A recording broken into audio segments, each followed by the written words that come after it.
Vale Notícias. Meus cybercumprimentos aos internautas ligados na Vale Rádio Web. Este é o momento de informação local, estadual, do Brasil e do mundo. Em nome de Interligue, provedor de internet, começa mais um Vale Notícias. Vale Notícias.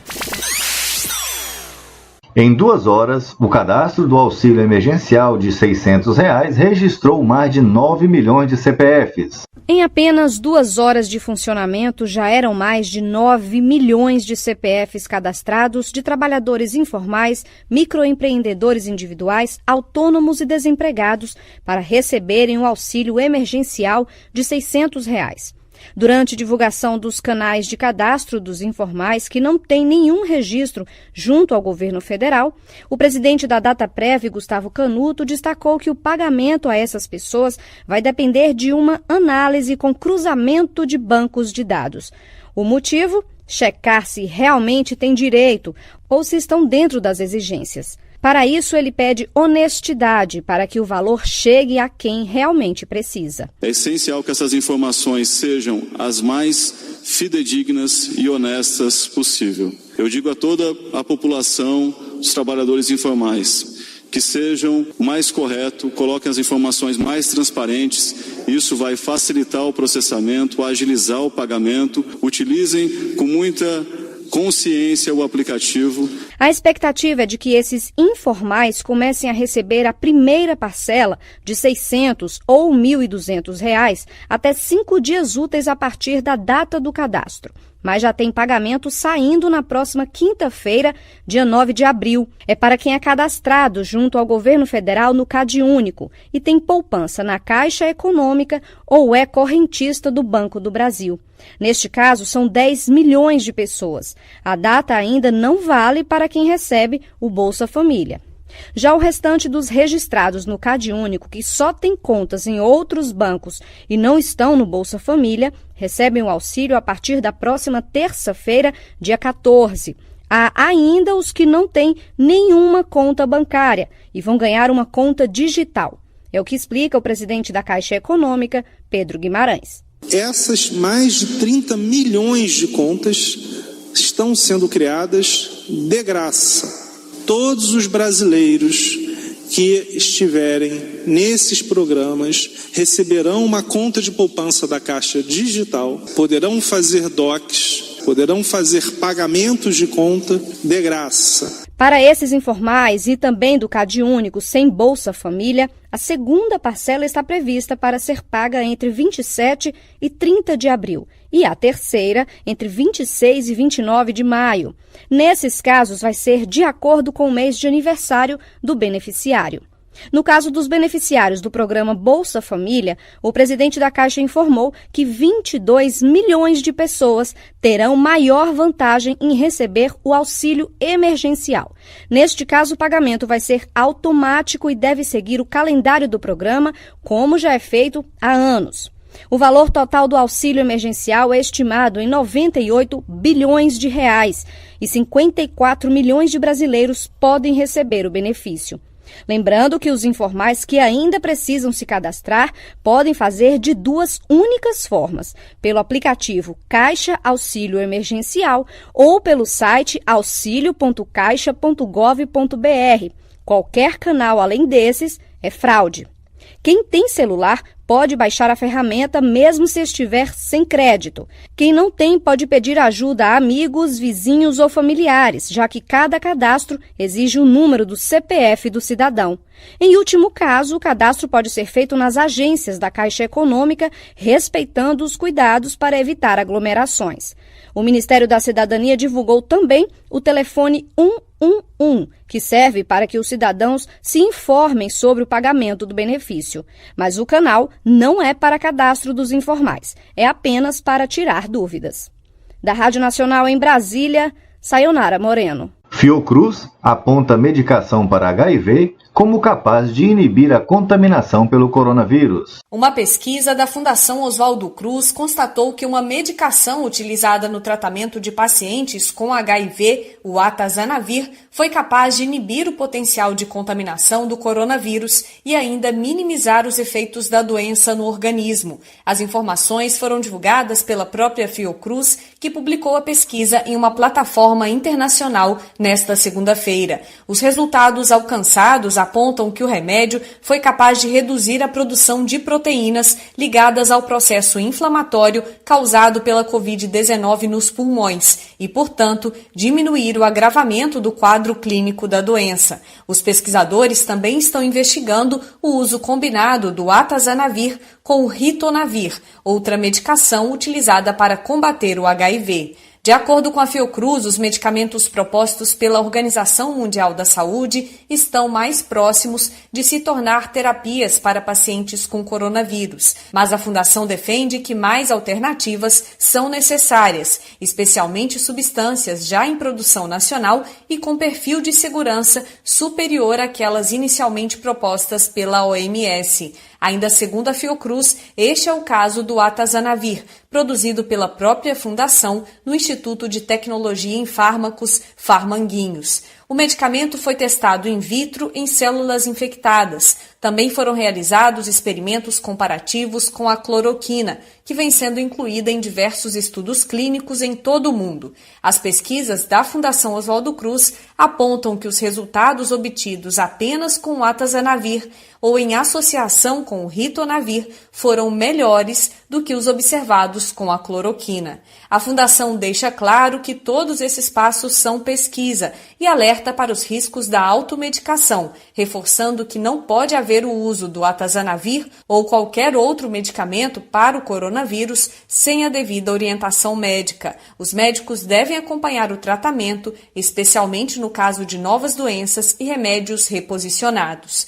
A pesquisa, que contou com recursos públicos, envolveu cientistas de 2 institutos da Fiocruz, o Instituto Oswaldo Cruz e o Instituto Nacional de Infectologia Evandro Chagas, além do Instituto DOR de Pesquisa e Ensino e a Universidade Iguaçu. Da Rádio Nacional no Rio de Janeiro, Raquel Júnior. Quarentena muda hábitos até de se alimentar. A quarentena em função da pandemia do coronavírus está mudando alguns hábitos das pessoas. A publicitária Renata Silva costumava almoçar fora todos os dias da semana no trabalho e, vez ou outra, ainda pedia o jantar pelo serviço de entrega. Mas agora se viu forçada a cozinhar e planejar o cardápio da semana. As coisas mais fáceis de administrar é o arroz com feijão, que aí eu cozinho, congelo, deixo lá. Mas a carne, por exemplo, eu tenho que fazer todos os dias, independente de qualquer coisa, e a salada também. A nutricionista Adriana Stavro dá dicas para quem precisa cozinhar. Ela afirma que o ideal é fazer uma lista de compras de produtos não perecíveis para durar 15 dias e de hortifrutis para durar uma semana, e com isso planejar um cardápio variado. Das pessoas abrirem a despensa, o armário e ver o que tem em casa, para evitar o desperdício. Então, vê o que tem em casa, se organiza. Então, faz mais ou menos o cardápio de 2 semanas com os não perecíveis e 1 semana para os perecíveis. Então, isso faz com que a pessoa não tenha uma rotina alimentar de comer sempre a mesma coisa. E para os cozinheiros de primeira viagem, ela afirma que dá para começar com coisas simples. Se é uma pessoa que tem pouca experiência na cozinha, ela pode começar com preparações mais simples. Então, vamos ver. Segunda-feira, um arroz, feijão e uma omelete. Então, ela tem que ter em casa arroz, feijão e omelete. E sempre, claro, ter em mãos uma salada, verduras e legumes e de sobremesa, de preferência, uma fruta. A situação de cozinhar com mais frequência em casa deve perdurar. No estado de São Paulo, a quarentena, que se encerraria hoje, dia 7 de abril, foi prorrogada por mais 15 dias até o dia 22 de abril. Da Rádio Nacional em São Paulo, Nelson Lim. Laboratórios Federais de Defesa Agropecuária podem realizar análises para o diagnóstico da Covid-19. A autorização foi dada pela Anvisa. A Anvisa, Agência Nacional de Vigilância Sanitária, autorizou os laboratórios federais de defesa agropecuária a realizarem análises para o diagnóstico da Covid-19. A rede desses laboratórios é coordenada pelo Ministério da Agricultura, Pecuária e Abastecimento. Esses laboratórios reúnem alta capacidade analítica e proficiência em diversos métodos e diagnósticos. Da Rede Nacional de Rádio em Brasília, Gilson Santa Fé. Senacom multa o laboratório AMS por violações ao Código de Defesa do Consumidor. Foram encontrados em lotes de remédios de pressão alta impurezas que podem causar câncer, por se tratar de medicamentos de uso contínuo, a partir de estudos das agências de medicamentos da Europa e dos Estados Unidos. A Secretaria Nacional do Consumidor aplicou multa no valor de R$ 6.500.000 ao grupo farmacêutico EMS, em razão de violações ao Código de Defesa do Consumidor. Foram encontradas em lotes de remédios de pressão alta impurezas que podem causar câncer, por se tratar de medicamentos de uso contínuo a partir de estudos das agências de medicamentos da Europa e Estados Unidos. A AMS também não cumpriu as determinações de apresentação de campanha de recall para os produtos com impurezas.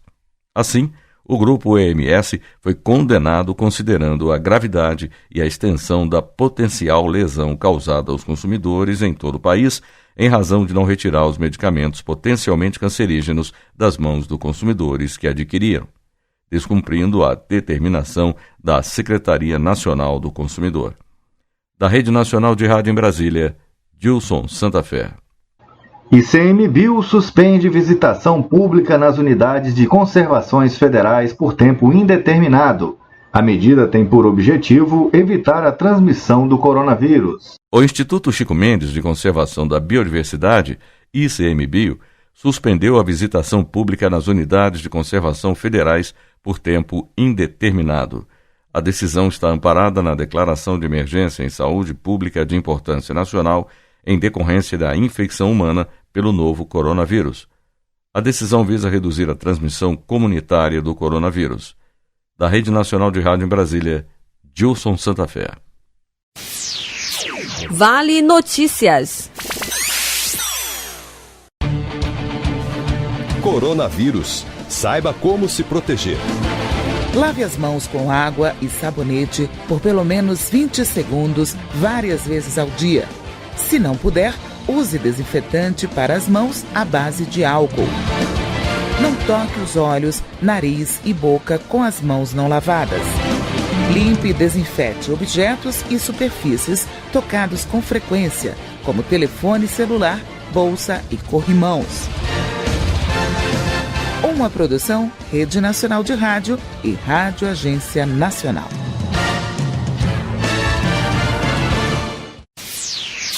Vale Notícias. Governo federal já repatriou 11 mil brasileiros. O Itamaraty está prestando auxílio a todos os brasileiros que estão no exterior impedidos de voltar ao Brasil, devido às medidas de restrição à circulação e cancelamentos de voos de companhias aéreas causados pela pandemia do novo coronavírus. 11 milhões de brasileiros já foram repatriados com o auxílio do governo federal. O Itamaraty está prestando auxílio a todos os brasileiros que estão no exterior impedidos de voltar ao Brasil devido às medidas de restrição à circulação e cancelamentos de voos de companhias aéreas causados pela pandemia do novo coronavírus. A ajuda está sendo feita por meio das embaixadas e consulados brasileiros. As medidas incluem viabilizar embarques e incluir brasileiros em voos de repatriação organizados por outros países, liberação de vistos emergenciais para os cidadãos que estão em países com essa exigência e deslocamento em regiões com restrição de trânsito. O governo federal se esforça principalmente para auxiliar o regresso de brasileiros que estão em países que possuem cancelamento de voos comerciais pelas companhias aéreas. Nessa situação, o governo está fretando voos para buscar os brasileiros. Da Rede Nacional de Rádio em Brasília, Gilson Santa Fé. Senai e indústrias brasileiras vão produzir 500 mil máscaras escudo para profissionais de saúde. Os equipamentos especiais protegem uma área maior do rosto de profissionais da saúde e serão entregues até sexta-feira, com um custo total que será de 7,5 milhões. A corrida agora é contra o tempo. Até sexta-feira, dia 10, 50 indústrias do país vão entregar 500 mil máscaras de acrílico para profissionais de saúde. Semelhantes a escudos contra o coronavírus, esses materiais se tornaram essenciais nessa época de pandemia, já que protegem uma área maior do rosto. A expectativa é de que também sejam produzidas luvas e toucas. As máscaras serão produzidas pelo Serviço Nacional de Aprendizagem Industrial, o SENAI, de Santa Catarina, e pela Associação Brasileira da Indústria da Ferramenta. O modelo de produção das duas redes vai permitir a confecção de 360 unidades por hora. Além de Santa Catarina, Rio Grande do Sul, Paraná, São Paulo e Minas Gerais fabricam 12 moldes da máscara que posteriormente serão distribuídos para as parceiras, que farão a injeção termoplástica, nome dado ao processo para moldar componentes de plástico. A produção desses moldes pode ser complementada por indústrias ou empresas fabricantes de polipropileno, aço, elástico, caixas de papelão e itens comumente utilizados na impressão 3D, como PETG, acetato, policarbonato e ABS transparentes para a viseira. Doações também são bem-vindas, já que a produção desse equipamento de proteção individual não é barata. O custo de cada máscara escudo fica entre R$14 e R$15 e os 500 mil EPIs custarão cerca de R$7,5 milhões. Para saber como ajudar, acesse o site do SENAI do seu estado. No Amapá, a produção da máscara escudo ocorre por meio de impressoras 3D. Com a proteção facial, o usuário pode se proteger de doenças transmitidas por substâncias corporais, como respingo de sangue, secreção corporal ou saliva.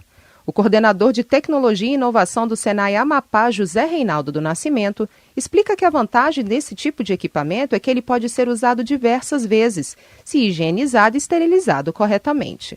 É extremamente seguro, feita de acrílico de dupla proteção, que evita o contato com gotículas que possam atingir o rosto, nariz, boca e olhos, evitando assim que possa transmitir o vírus ou também recebê-lo.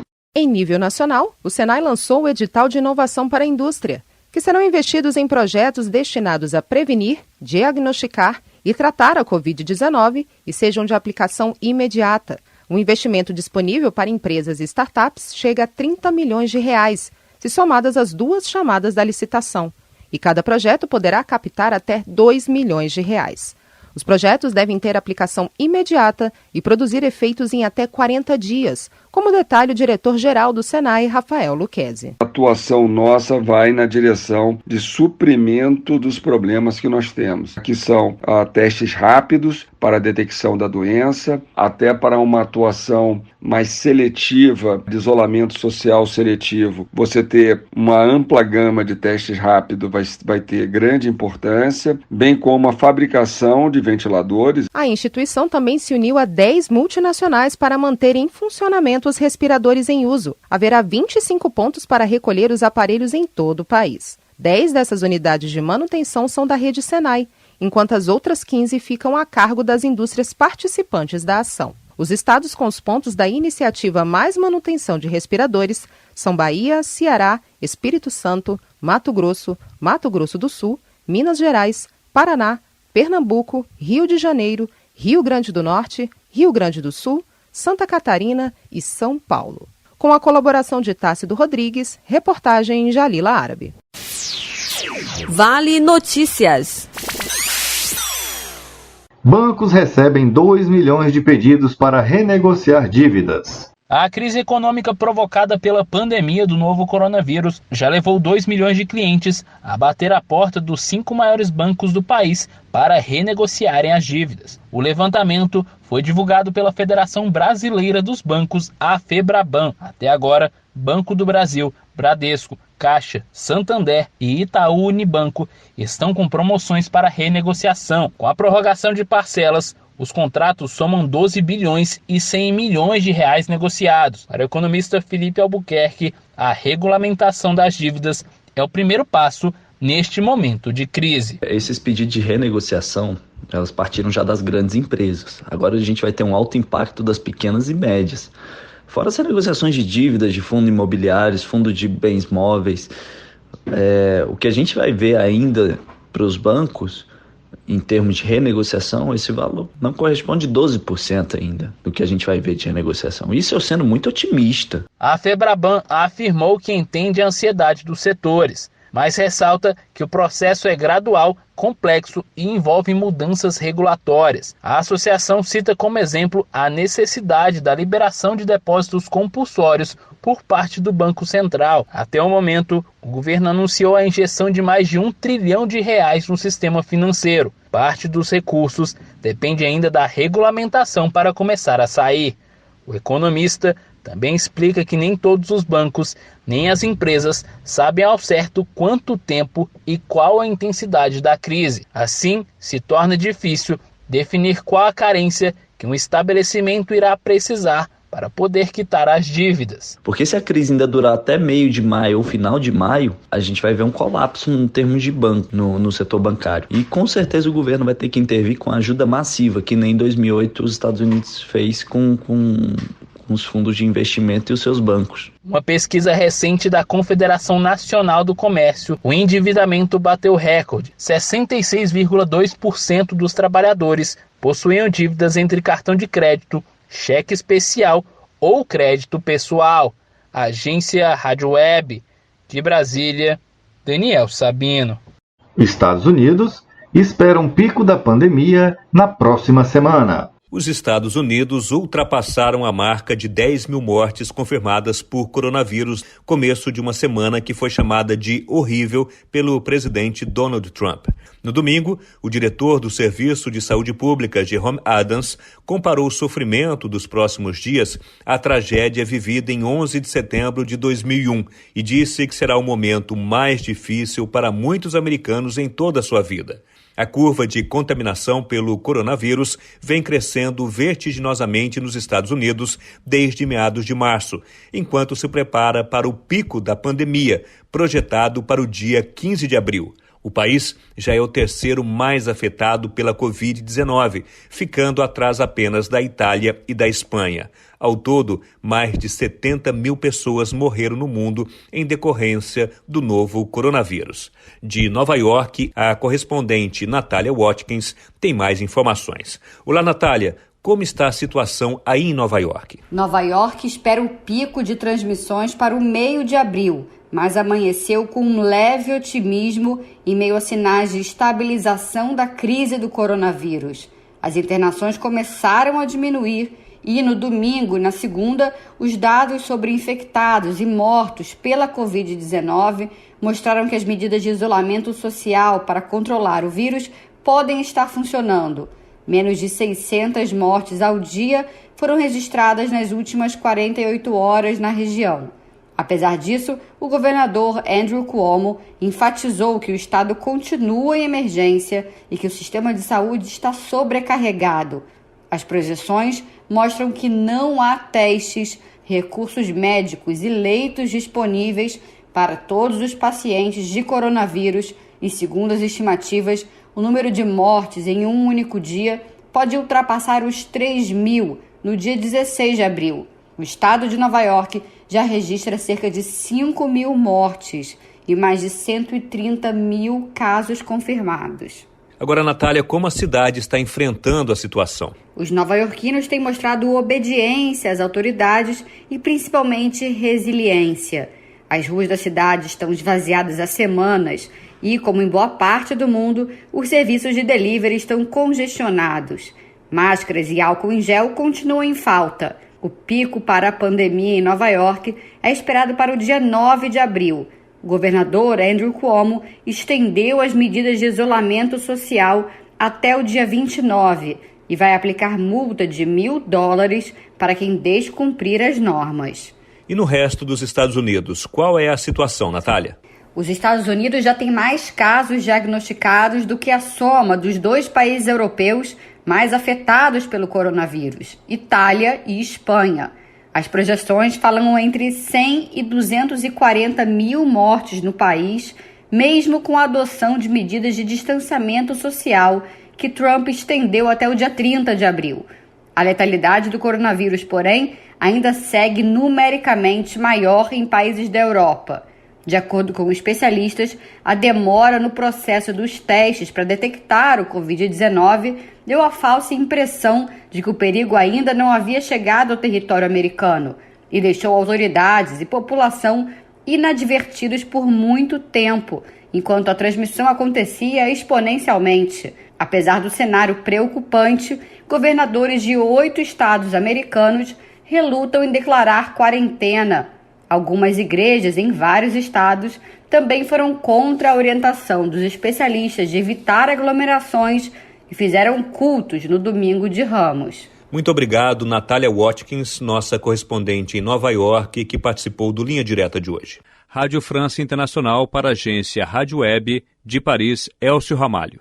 Proposta quer isenção da conta de luz e de famílias de baixa renda. Um novo projeto de lei vai garantir isenção na conta de luz em famílias de baixa renda. Pela proposta, o benefício será pago pelo governo do Pará às famílias que têm um cadastro social e contas de até 100 kW por mês. Desta maneira, a gestão estadual visa auxiliar o orçamento familiar nas casas que já têm o perfil de consumo previsto. Segundo o governador Helder Barbalho, o benefício deve chegar a 350 mil residências. Nós temos 350 mil famílias que são classificadas como consumidores de baixa renda, consumidores de energia. Aqueles que consomem até 100 kW por unidade pela sua residência. Estes são os que mais precisam. Estes são os que têm uma condição social de maior dificuldade. E em atenção a quem mais precisa, nós tomamos uma decisão. O governo do estado irá pagar a conta de energia destas famílias que neste momento precisam ainda mais de nós. O projeto é estratégico para a economia e principalmente na prevenção e proteção de vidas. A ação prevê que o governo do estado direcione cerca de 13 milhões de reais mensais ao pagamento das contas de energia das famílias que se adequam à faixa atendida. A iniciativa será mantida enquanto durar o período de enfrentamento à Covid-19. A medida serve ainda para ajudar as pessoas a se manter em isolamento, o que trará mais tranquilidade, principalmente aos trabalhadores informais. Reportagem, Raiane Bulhões. SEDUC começa a capacitação de professores para ensino à distância. Inicia nesta terça-feira, dia 7 de abril, as inscrições para a formação continuada de professores paraenses. A qualificação é organizada via Centro de Formação dos Profissionais de Educação Básica do Estado do Pará, a CEFOR, por meio da Secretaria de Estado de Educação, a SEDUC. Os cursos são na modalidade Educação à Distância. Podem participar professores efetivos e temporários das redes municipais, assim como da rede estadual de todo o Estado do Pará. Lembrando que a formação abrange todas as áreas de conhecimento, inclusive a educação especial. Entre os cursos ofertados estão ferramentas digitais para a educação à distância, ofertado pela Coordenação de Tecnologia Aplicada à Educação, a CETAI, prática de leitura e escrita, letramentos possíveis, além de ensino de ciências no Brasil, gestão escolar e educação inclusiva e historiografia, dentre outras qualificações. Cada curso tem carga horária de 30 horas. O foco do projeto é a democratização do acesso ao conhecimento científico, o fomento das discussões e a interdisciplinaridade. Pela expectativa, mensalmente, a SEDUC trará novos cursos nessa modalidade. Esta formação inicia na segunda-feira, dia 13, e segue até o dia 30 de abril. Outras informações, acesse seduc.pa.gov.br. Reportagem, Raiane Bulhões. 7 de abril é o Dia Mundial da Saúde. O repórter Marinaldo Santana nos conta com detalhe. 7 de abril, Dia Mundial da Saúde. Data com a finalidade de conscientizar a população sobre aspectos envolvidos com a saúde do indivíduo. 7 de abril é a mesma data da criação da OMS, que é a Organização Mundial da Saúde, em 1948. O corpo e a mente devem se manter saudáveis. O artigo 196 da Constituição Federal de 1988 diz que a saúde é direito de todos e dever do Estado, garantido mediante políticas sociais e econômicas que visem a redução do risco de doenças e de outros agravos e ao acesso universal e igualitário às ações e serviços para sua promoção, proteção e recuperação. Marinaldo Santana, repórter freelance para Vale Rádio Web no Vale Notícias. E este foi o Vale Notícias desta terça-feira na sua rádio através da internet. Vale Rádio Web. Direção de jornalismo Célio Birro. Direção de programação Vilmar de Souza. Repórter freelancer Marinaldo Santana. Apoio jornalístico Cirineu Santos. Fonte de conteúdo: Agência do Rádio Mais, Agência Rádio Web, Agência Pará de Notícia e EBC, Empresa Brasil de Comunicação, através da Rede Nacional de Rádio e Rádio Agência Nacional. Espalhe essa ideia. Visite a fanpage no Facebook, Vale Rádio Web. Curta e compartilhe o link da Play Store com seus amigos. E quem não tem celulares Android ou tem Smart TV, ouça a rádio pela valeradioweb.online ou visite as plataformas Rádios ao Vivo e radios.com.br. Obrigado pela audiência e até o próximo Vale Notícias. Vale Notícias.